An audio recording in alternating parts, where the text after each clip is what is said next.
Welcome, curious minds, to another deep dive. Imagine a simple list of numbers: 0, 1, 3, 11, 50, 274. It looks innocent enough, doesn't it? But what if I told you these numbers hold the keys to unlocking secrets about, well, how things can be arranged, how polynomials expand, and even how prime numbers behave? That's quite a claim for a list of numbers. It is. Today, our mission is to peel back the layers of OEIS A000254. That's the unsigned Stirling numbers of the first kind. Oh, yes. A fascinating sequence. It's from the online Encyclopedia of Integer Sequences, of course, an incredible resource for anyone who loves patterns in math. And for those of you, delving into number theory, this deep dive, well, it's going to reveal some surprising connections. It's a real pleasure to explore this sequence. It beautifully illustrates the profound interconnectedness of combinatorics, algebra, and even analytic number theory. Right. These numbers, named after James Stirling. Yeah. Though their combinatorial meaning came later. What's truly fascinating is how they just sort of emerge in surprising contexts. They act as fundamental building blocks, whether you're counting arrangements or expanding complex expressions. So we're definitely not just looking at a static list here. Not at all. No. We're exploring what these numbers mean, how different mathematical concepts can maybe unexpectedly converge on the very same values. Precisely. And why that convergence is so central to a deeper understanding of mathematical structure. Okay, let's start with the sequence itself then. A000254. It begins 0, 1, 3, 11, 50, 274, and so on. It grows quite rapidly. It certainly does. But what exactly does AN represent here? The OEIS entry, as it often does, gives us a few definitions, different perspectives, really. Indeed, and this sequence is a wonderful example of that, how distinct combinatorial interpretations can lead to the very same numerical values. It highlights this deeper, shared mathematical reality. Okay, interpretation 1. So the first interpretation for AN in A000254 is quite direct. It's the number of permutations of n plus 1 elements. N plus 1 elements, okay. That contain exactly 2 disjoint cycles. So this unsigned Stirling number of the first kind, denoted n plus 1, 2, it's fundamentally about counting arrangements of objects into a specific number of cycles. And cycles meaning? Remind us quickly. A cycle is like a closed loop of elements transforming into one another. And disjoint just means these loops don't share any elements. Got it. Okay, so if we take A2 equal 3 from the sequence, yes, we're talking about permutations of 3 elements, because that's n plus 1 when n is 2. Correct. That have exactly 2 cycles. Can you give us a concrete example just to visualize it? Certainly. For ND2, A2 is indeed 3. We're counting permutations of 3 elements, let's say 1, 2, 3, that decompose into exactly 2 cycles. Okay. The 3 possibilities are, first, 1, 23. Here, 1 is a cycle by itself, a fixed point, and 2 and 3 swap places, forming a second cycle. Right, 1 cycle to length 1, 1 to length 2. Exactly. Then you have 2, third tune, same idea. 2 is fixed, 1 and 3 swap. Okay. And finally, 3, 12. 3 is fixed, 1 and 2 swap. Each of those has exactly 2 cycles. Makes sense. 1 singleton, 1 pair swapping, 3 ways. Precisely. And if we looked at a 3, following this definition, we'd be counting permutations of 4 elements with exactly 2 cycles. That's 4, 2. Okay, that's one perspective. What's the other one? You said there were multiple. Right. Now, for our second interpretation, and this is where it gets intriguing, it yields the exact same sequence for n equal 1. The exact same numbers, Yep. from a different counting method. Yes. This interpretation is the total number of cycles across all permutations of n elements. Wait, total cycles across all permutations, not just those with 2 cycles. Correct. You list all possible ways to arrange n items, count the cycles in each arrangement, and then you sum up all those cycle counts. Okay, hold on. That sounds much broader. How can 2 seemingly different ways of counting end up with the exact same numbers? Let's take a 3 or 11 again. How does that relate to this second idea? It's a great question. It reveals a deep symmetry. So for n3, there are 6 possible permutations of 3 elements. Let's list them and count their cycles for this second interpretation. Okay, let's do it. First, the identity permutation. 1, 2, 3. That has 3 cycles. 3 cycles. Then the 3 permutations with 2 cycles we just discussed. 1, 23, 12, 3, and 13, 2.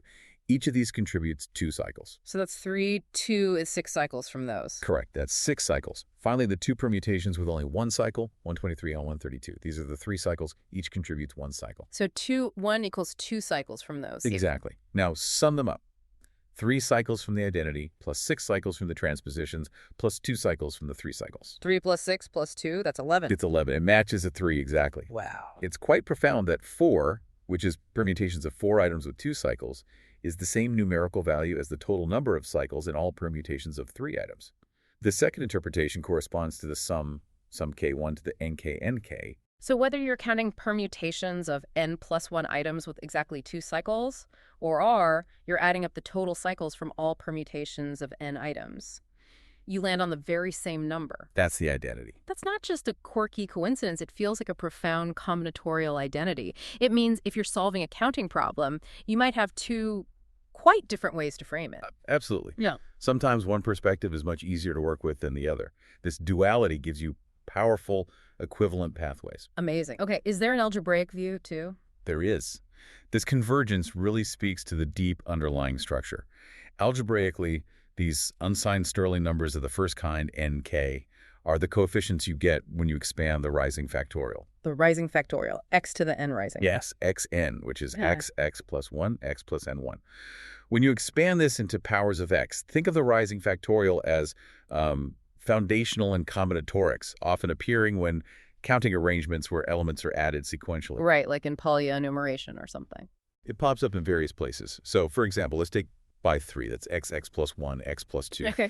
If you multiply that out, you get by 3 plus 3 by 2 plus 2x. By 3 plus 3 by 2 plus 2x. Coefficients are the Stirling numbers. 3 is 1, the coefficient of by 3. 3 is 3, the coefficient of by 2. And 3 is 2, the coefficient of x. And there it is again. 3 is 3, which matched our A2 value from the start. Exactly. The A sequence we're looking at, A000254, corresponds specifically to the n plus 1, 2 Stirling numbers. This algebraic definition provides a powerful tool for generating and manipulating these numbers, connecting them firmly to polynomial theory. Fascinating. Combinatorics from 2 angles and algebra too.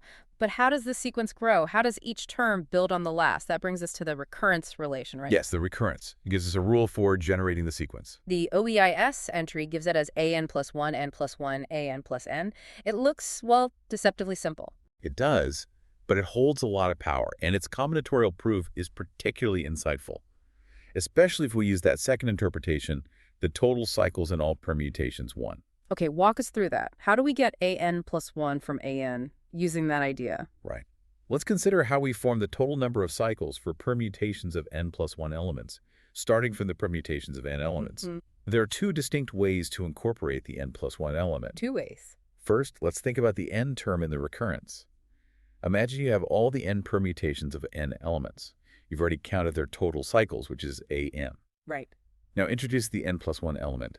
One simple way to include it is just let it be its own cycle, a fixed point, a solitary island, completely separate from the other n elements. Okay, look at the 1 in a way. Exactly. Since there are n ways to arrange the first n elements, and for each of those we add 1 new cycle by making n plus 1 a fixed point, this action contributes exactly n new cycles to the total count for n plus 1 elements. Ah, I see. Each of the n permutations gets 1 extra cycle added to its count when we consider n plus 1, so n cycles added overall. That explains the plus n part. Precisely. Now, for the other part of the n plus 1 an term, actually, wait, I think I misspoke slightly on the recurrence earlier. Let me recheck the OEIS entry. Yes, sorry. The recurrence is an plus 1, a equals n plus 1, an plus n. My apologies. Let's reevaluate the combinatorial proof slightly differently. Perhaps using the m plus 1, 2 interpretation might be cleaner here. Okay, an is n plus 1, 2. So an plus 1 would be n plus 2, 2. How do we get that from n plus 1, 2? Let's use the standard recurrence for Stirling numbers of the first kind. Yeah. 1 plus 1k, n plus 2, 2 plus nk-1. We want n plus 2, 2. So applying the recurrence with n plus 1 instead of n, and k-tube is n plus 1, 2 plus n plus 1, 1 was n plus 1, 1.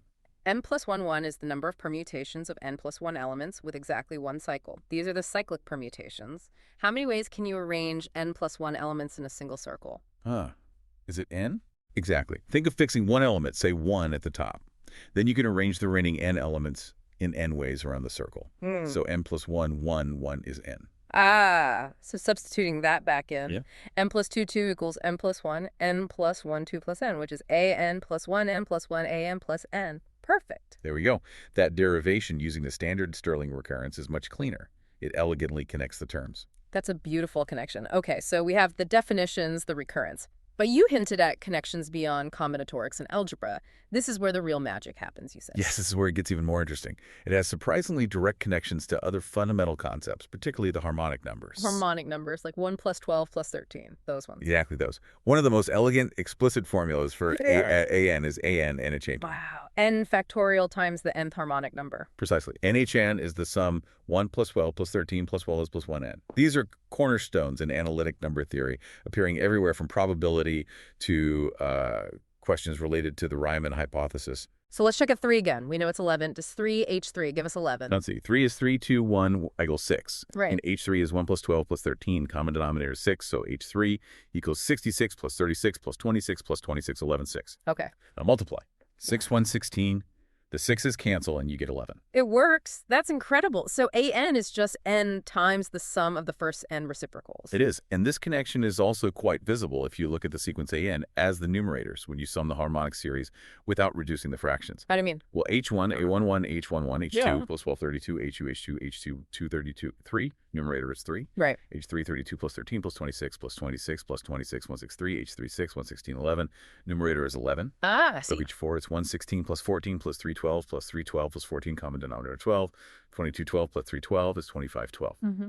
Let's recompute A4. A4 equals 4, A3 plus 3, 411 plus 6, 4 plus 6, let's go. Let's get 50. Okay, A4 is 50. Now, using the formula, A4, H4, 24, 1 plus 12 plus 13 plus 14.